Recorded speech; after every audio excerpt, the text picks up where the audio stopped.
ഷാഫി പറമ്പിൽ നിന്ന് വന്ന് ഇറങ്ങിയല്ലോ.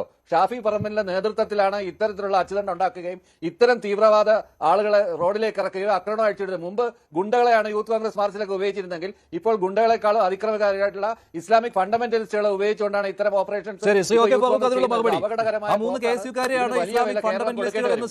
ബി ജയരാജ് വിശേഷിപ്പിക്കുന്നത്. ശ്രീ ഓക്കെ ഫാറൂഖ്, അത് വഴിയേ അറിഞ്ഞോളൂ. ഈ ജയരാജൻ സത്യത്തില് ഈ നാഗ്പൂരിൽ നിന്നാണോ സംസാരിക്കുന്നത്? RSSന്റെ കാര്യത്തിൽ നിന്നാണോ? എനിക്കൊരു സംശയമുണ്ട്. എന്തുവാ ഈ പറയുന്നത്? യഥാർത്ഥത്തില് ശ്രീ മഞ്ജുഷേ, ഞാൻ ഇതിനൊരു സിനിമ പോലെയാണ് കാണുന്നത്. ആരോഗ്യമന്ത്രിയുടെ പെടലിക്കഥ എന്നാണ് ഈ സിനിമയുടെ പേര്. ഇതിന്റെ സംവിധായകൻ AN ഷംസീർ എന്ന് പറയുന്ന സ്പീക്കറാണ്. ഇതിന്റെ തിരക്കഥ എന്ന് പറയുന്നത് നമ്മുടെ കിണറേഷ് ഉണ്ടല്ലോ, കിണറേഷ് ഫ്രം AKG സെന്ററിൽ നിന്നാണ് അദ്ദേഹം ഈ തിരക്കഥ നടക്കുന്നത്. അതുപോലെ തന്നെ ഇതിന്റെ പ്രൊഡ്യൂസർ എന്ന് പറഞ്ഞാൽ കേരളത്തിലെ മുഖ്യമന്ത്രിയാണ്. ഇതിന്റെ അഭിനേതാവ് ആരെന്ന് ചോദിച്ചാൽ വീണ ജോർജ്.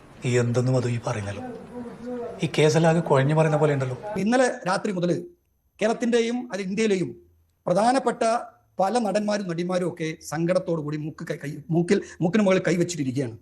അവരൊക്കെ സങ്കടത്തോടു കൂടി ഇരിക്കുകയാണ്. ഭക്ഷണം പോലും കഴിക്കുന്നില്ല.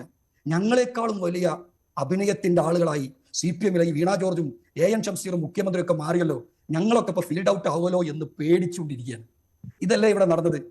ഇത്രയും വലിയ ഗതികെട്ടവൻ ഈ ലോകത്ത് വേറെ ആരെങ്കിലും ഉണ്ടാവും എന്റെ കർത്താവേ?